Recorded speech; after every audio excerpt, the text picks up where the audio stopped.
That was my zombie impression. So by far the most requested video that I get is to make a video about zombies. So I figured since so many of you are concerned about the impending zombie apocalypse, that I would make a video to give you some advice of how to survive it when it happens. And these facts are based off of my knowledge from all the zombie movies that I've seen, the basic collective knowledge of zombies, and some light internet research. And when it does go down, if you follow these rules, it should keep you safe for a pretty long time if you follow them. So without further ado, here are the 10 most important rules for surviving the zombie apocalypse. Rule number 1, prepare. During the first few days of the zombie apocalypse, stock up on canned goods, dehydrated foods, weapons, medicines, clothing, fuel, and pretty much anything else your vulture ass can get your hands on. It's also equally important to stock this stuff where you're well protected, because when supplies get low, it won't just be the zombies that you're looking out for. Other survivors are going to be going after your supplies like Oprah goes after bacon. Rule number 2, wear running shoes. Most of your upcoming days will consist of a lot of running, so if you don't want to become zombie food, I suggest you get a durable pair of running shoes. Ladies, this means throwing out all of your high heel shoes. Believe me, you don't want to become that stereotypical dumb chick in every single horror movie that trips and gets munched on by a monster all because you wanted to wear a nice pair of stilettos. Another good option is a good sturdy pair of steel toe boots, because you never know when you're gonna have to foot mash a couple zombie skulls, you know what I'm saying? Rule number 3, avoid fat people. Now I'm not trying to sound politically incorrect, I'm just telling you the facts. They're just going to slow you down and get you killed. Think about it, have you ever seen a fat person survive a zombie movie? No, and there's a good reason for that. A fat person to a zombie is like a hippo to a lion, it's easy pickings. Rule number 4, stay somewhere isolated. The safest 3 countries to be during a zombie apocalypse in order are Australia and Canada because of their isolated geography,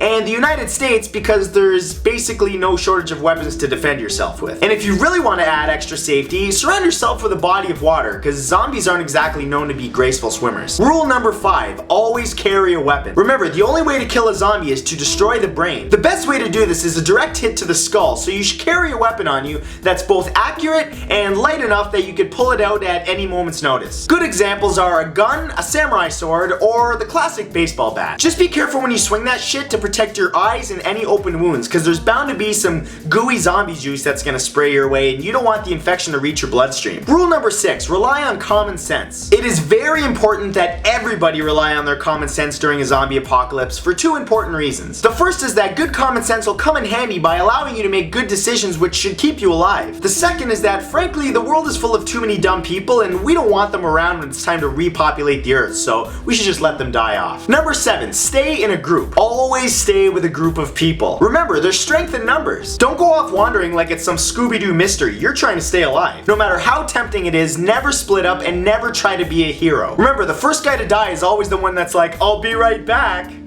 And also as important, make sure that you elect a leader that isn't a little bitch. You have enough problems with zombies knocking on your door. You don't need Johnny Bitch Pants crying in the corner at the very moment that you need his leadership. Rule number 8, carry a toothbrush. Now I know what you're thinking, a toothbrush? There's friggin' zombies knocking on my door. What do I need a goddamn toothbrush for? Well, studies have shown that there's a direct link between the health of your mouth and the health of the rest of your body. There's no point in fighting off zombies if you're dying from bad hygiene. Plus there's the added bonus, if you don't have a weapon with you and you're getting attacked by a zombie, you can always shank it in the face with a nice sharpened toothbrush. Rule number 9, have a backup for everything. Backup generators, batteries, ammunition, food, escape routes, weapons, vehicles, and even your leader. When shit goes down, every second counts. By the time you look for that extra gun clip, a zombie's already knocked down your door and chosen you as its bitch. Just remember that. And rule number 10, don't get bitten.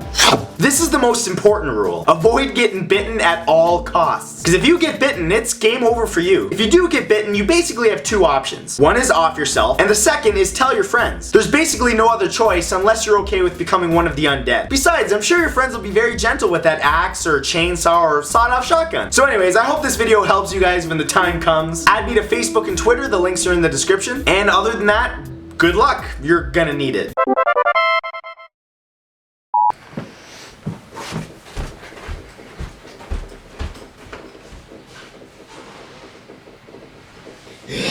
Ugh.